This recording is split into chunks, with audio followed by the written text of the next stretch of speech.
To give a little background, I'm a film student in college right now, and me and my buddies are always trying to find new locations to film our movies at. I make horror films, so all the places I'm looking for and exploring are abandoned. And tonight, me and my group of friends, there were 10 of us in total, decided to check out this abandoned hospital down the street from our school. They had been there before and said it was a great spot for filming and that I should check it out. So tonight was that night. So when we get there, I have my Nikon DSLR out with a handheld LED light attached to the top of the camera to scout the place when we get inside. I didn't film any of the encounter because I usually only film the inside of these places, but I had my camera and light out to shine the way through. I was leading the way down this narrow path that led to these walls that we had to climb to get on the roof of the place, where we would access one of the rooms to get inside the building. Because I was carrying my camera and bag, I was trying to look for another way up. So I walk a little further down this narrow path and I start noticing a lot of clothes and random shoes in cardboard boxes lying around the area. There was even an empty sleeping bag. That's when I knew that we probably weren't alone, and we were likely going to run into someone if we made the wrong move. And boy, did we ever. One of my friends walking behind me down this path notices a door to my right. It's closed, and my guess was that it was locked and not worth trying. But he already has his hand on the floor handle and starts tugging. I look over, and it barely cracks open, but something is holding it from the inside. I shine my LED on the inside, and I see a shirt tied to the inside door handle to another part of the room, acting as a lock. But my friend, being the way that he is, tugs again and rips that shirt right off, and the door swings open. Inside, there is someone sleeping on like a table or a couch, alongside with a group of terrifying looking people sitting by a light inside that room, and they all stop and stare at us. In the short glimpse that I got, my friend yells, "Oh crap, get the heck out of here," and he slams the door and just bolts past me. I was standing there, a little shaken, almost feeling like I should apologize, but I just follow him instead. My 8 other friends are already on the roof at this point, asking what's going on, and we just run for our lives out of the area. I heard the door in the path swing open, but I couldn't look back. From there, me and my friend rendezvous back to a higher part of the area, away from any entrance leading to the hospital. There is a small gap that you could jump across to get to one of the roofs of the building that my other friends were on. About 4 of them follow us and jump across, ready to get out of there, but the others stay on the roof and watch us, stuck like statues. I look at them confused at what they're staring at, and I begin to hear this metal dragging on the concrete. I turn around and there is a crazy looking man, maybe mid-20s, dragging a baseball bat with nails all along the end, walking towards us as he drags the bat along the concrete, acting just like Negan from The Walking Dead. My heart sinks. At this point, I turn off my light and all that's shining is the moonlight. I keep my hand on my pocket knife, desperately trying to think of anything to do if he starts swinging, but I know there is no way I would come out alive if I tried anything. Plus, I gotta take care of my camera. So he walks closer to us and the first thing he says is, "You're gonna want to keep that light off," and everyone is silent. I'm practically shaking. He then starts circling around us as he says, "You guys are never gonna come back here, right?" He walks past me and sees the camera and raises his bat saying, "And you're gonna put the camera away?" And I just barely say, "Yeah, it's off." He looks over to my friends watching on the roof past the gap and he points to them, and he says, "Jump." And they stand silent. The guy says again, "Jump across right now, just run and jump, you'll make it." Keep in mind, the gap doesn't look that bad, but the drop is fatal if you don't make the jump. And my 4 friends are all staring down at the drop, fearing what could happen. One of them says, "I don't think that I can make it." And the Negan guy replies, "Run and jump, or else you're gonna regret it." So my friend steps back, runs, and barely makes the jump. From there, one by one, the other 3 make the jump across, all while the Negan guy is standing right behind us with his bat, dragging it along the concrete. Once we all got across, he says to us, "You're never gonna come back here again, you understand? and we awkwardly apologized and run away back to our cars in the distance. I get in my car and look back at the area, and he's still standing there, watching us with his bat as we speed off. Realistically, we probably could have taken him as a group if anything bad happened, but who knows who else was back there. Sadly, the hospital is a no-go from here on out, but I'll still be looking around for some sick filming locations. What scared me the most about this guy was how fearless and disturbed the guy looked. He had definitely seen some stuff and had undoubtedly used that bat before on someone else. He looked like a killer. He was a killer, and it was his calmness that really got to me. Definitely a lesson learned, but regardless, I'm never going back there. This happened about 7.5 years ago when I was 13. My grandmother was in the hospital with pneumonia. By the time my family got there was about 11 to 15 of us. Yeah, it's a lot, but 5 of the 8 children were there with their families. After a little while, they told that we needed to leave so they could give her some shots. At the time, we didn't know there was a waiting room on the floor, so my uncle suggested we go down to the first floor so that we could sit in the ER waiting room. We had to go down on 2 separate elevators since there were so many of us. Once we got down, there we saw 2 nurses hiding behind a door. When we asked what's wrong, they said nothing, you can still go in there. We walked in. It was about 2 p.m. on a Sunday. There was no one in there and the lights were off. Yes, in retrospect, we should have just turned around and walked back. But like all people in horror movies, we didn't think anything of it. We met up with the rest of the family, and that's when we noticed 2 other guys. The first man was sitting with his hands behind his back. The second one was standing behind him holding his wrists together. The man sitting was staring daggers right at me. After about 10 minutes of sitting and staring, a third man in a hospital security uniform came up and asked if we saw anything. Visibly confused, we said no and they told us that we needed to leave. We went back up to the 4th floor and found the waiting room. It was right next to the psych ward with a sign that said, "Stay clear. There's a high chance of flight risk." Now you might be thinking what's so scary about that story. A random guy was staring at a 13-year-old girl. Well, a little while later we found out what had happened. The man sitting with his hands restrained was a junkie looking for a quick fix. He had walked in and was told that he couldn't get any drugs without a medical reason. So he pulled out a knife and stabbed the woman at the reception in the neck. Why we were allowed in the room with this man while the hospital was supposedly in lockdown, I have no clue. I also have no clue where the police were during this whole situation. This story does have a kind of happy ending, for the woman at least. About 2 years ago, this incident was brought up at a family gathering. My cousin said that the woman did survive.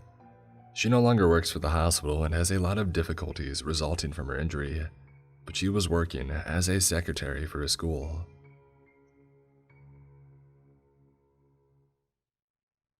This literally happened today. I advise you to skip this story if you're too sensible to gross stuff or if you're eating right now. So I'm a man, and yesterday was my birthday. I just turned 24, which means I've spent the weekend drinking my butt off. Friday at a club, Saturday at a bar, and yesterday at a friend's house. So, you can imagine the mess I was this particular Monday morning. I have to take 2 buses to get to work, and the whole stopping all the time thing that they do can make me sick even in a non-hangover day. I considered going by car to avoid this, but then thought, screw it. I've been here before. I could as well save the gas money and suck it up this sickness for the hour that I spend riding the buses. A big mistake. I got on the bus and immediately felt sicker, but again, not my first time, and decided to focus my attention on the other bus riders to get my mind off the bad feeling. Bigger mistake. At first, I didn't notice anything weird about this man, about 50 to 60, but then he suddenly got up and changed seats for no particular reason, and I could tell that he was probably homeless because his clothes were very dirty. Okay, no big deal, nothing wrong with that. But then he starts rubbing his fingers against the bus floor and licking them. He smiled as he did this, and I noticed that he had a few to almost no teeth.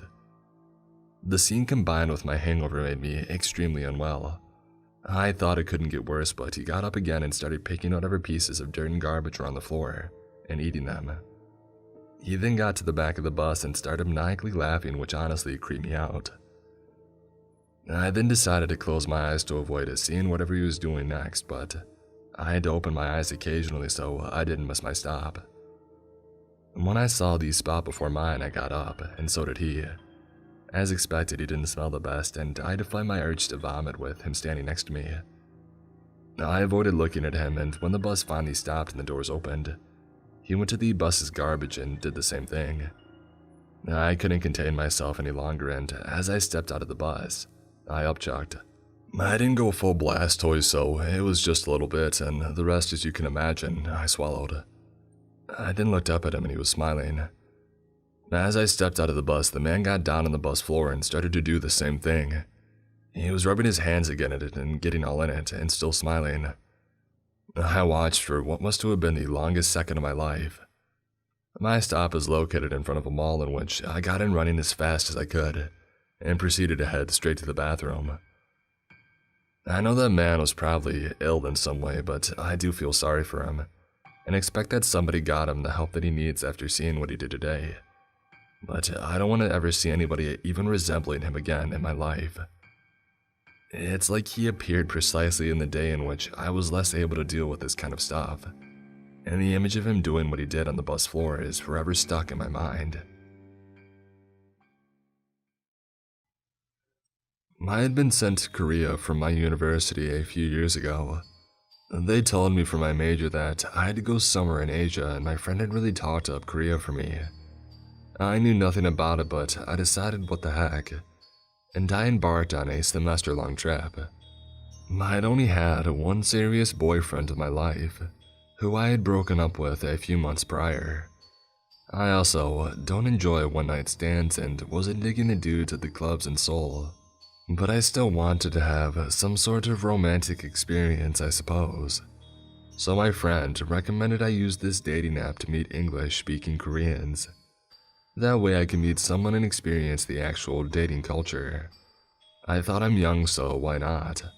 I was just so eager to have new experiences.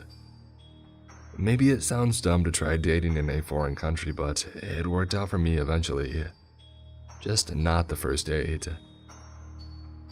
I met him on a dating app after being in Seoul about 3 weeks.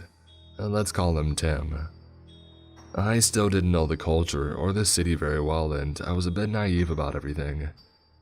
He eagerly wanted to meet for a date after talking to me, and he seemed nice. I should have asked more questions, and I should have noticed that he was not giving me many details about himself. Tim was a guy a bit older than me, but claimed that he was a college student. I assumed that he had done his military time. All men in Korea have to, and returned to school. We talked for a bit and decided to meet for a tea date near the school that I went to.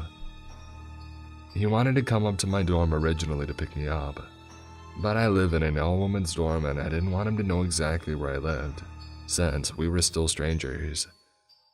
So instead, I insisted we meet at the main town center near the subway. He really didn't like this idea, which looking back was a red flag, but eventually I insisted. The night of the date, I waited an hour for this guy. He was very late. Tim weirdly claimed he just wanted to make me wait. I thought he was kidding and messaged him a laughing emoji, assuming that he was just lost. When he finally arrived, he was much smaller than I thought. But a man's height has never been something that I care much about. He was also quite thin. Maybe I let my guard down because I didn't see him as physically threatening to me, which was a mistake in the end. Right off the bat, he was way too touchy with me, and breathed creepy and heavy. I was so off-put with his demeanor. I'm usually very tolerant with different personality types, but this was odd to me. I had been told that Korean men would be polite and not so touchy on the first date. He was also dressed oddly like in business attire for a date, but I thought that maybe it was just a Korean thing too. Again, I was dumb and knew nothing about the culture. And then the first thing he said to me was, "You're not as white as I thought you were." I thought this was a translation error, but his English was near perfect. So I asked for clarification and he said what he meant. I thought you would be more white. Your skin is darker than I thought, and your eyes aren't as green. Are you pure European? Now I was officially weirded out. First of all, I'm pretty much as white as you can get. I'm Irish and Scandinavian, so white as hell basically. So the fact that he thought I could have possibly been any whiter was funny. And why did he care in the first place anyway? Why does my skin color matter to this guy? And why is he bringing it up? He said about 3 times on the date that he wished that I had greener eyes.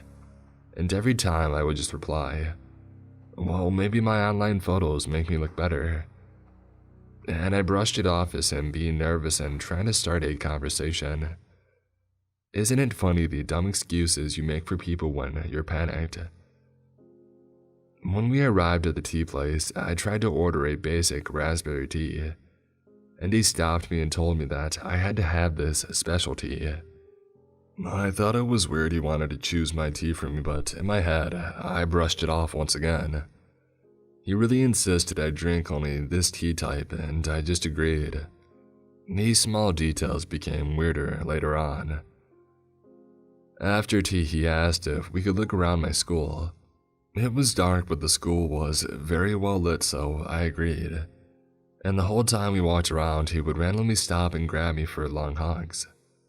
At first, I let it happen, but then I stopped him. But he kept trying. He just would grab me and breathe heavily into my neck. It was so awkward. He also would not tell me any personal details about himself.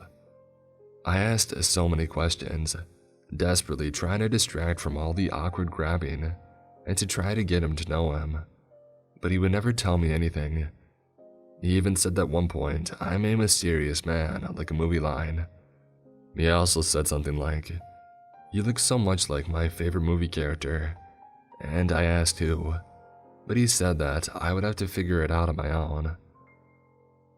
Finally, he said, I want to go to a darker area. And in my head, I screamed, heck no. At this point, I wanted the date over fast. He somehow knew there was a wooded area behind my campus and he said that we should go there. I said no and that I wanted to stay near the main campus in town, but he kept pushing. Finally, he grabbed my arm and started dragging me there. He said that I can't let anyone see and I started to panic. I finally ripped my arm away and just demanded that we leave and go back to the main road immediately. Looking back, I don't know why I didn't ask for help or get angry. Maybe I was scared. But I just began to book it back to the main road, and he followed. We ended up in front of a hospital near the center of town, and I told him that it was time for him to go. I made some excuse and he was pleading with me to stay. I told him that we could meet the next day. I lied and that I would message him. I just wanted to get away at this point. I was pretending it was all okay just so that he would leave. Suddenly, I think he's leaning in to kiss me, and I immediately think, oh god no. But it was so much worse.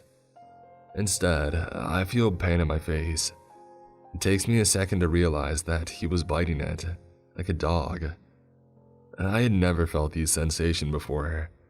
He leaned his head sideways and bit me on my nose and cheek as hard as he could. I screamed and pushed him away from me. His face looked so freaky, and I barely had time to react in words. Instead, I ran up the sidewalk until I saw a convenience store on the right. I ran to the back of the store and bent down to start crying. The man who owned the store started to yell at me, but I couldn't explain my situation. I just begged him in English to let me stay. I ended up having to buy a popsicle to stick around. God, I wish that I had learned some Korean by then. I guess Tim didn't follow me. I peered outside the store and didn't see him. I texted a friend and waited for him to get to me to take me back to my dorm. On the way, I messaged Tim and basically told him to stay away from me. I told him that he was a creep, that he shouldn't bite women. and something along the lines of me calling the police. And then I blocked him. I was so scared to walk around my school area after that. I was so afraid that he would find me somehow. I'm so thankful that I never let him pick me up at my dorm. I called my mom to tell her about what had happened when suddenly she said, "Wait, what did he ask you?" She then put some details together and realized that all of these weird things had to do with the 50 Shades of Grey books. At first, I thought she was just being silly and overthinking a bad date. I thought that she was joking, but God, was she right. She had recently seen the movie or read the book or something and knew the details. The eye color and the way that he dressed, and the tea that he made me drink and the random lines he said. It all matched the books and movies.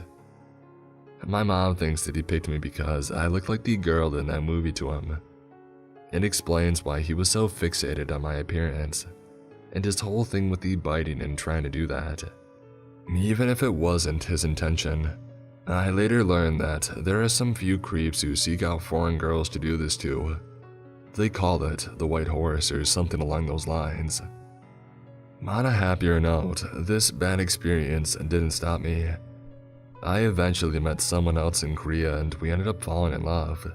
We even did the whole long distance thing, and now I'm living in Korea, studying and working. We're hoping to marry soon. So, I guess I didn't let bad creepy guys stop my life.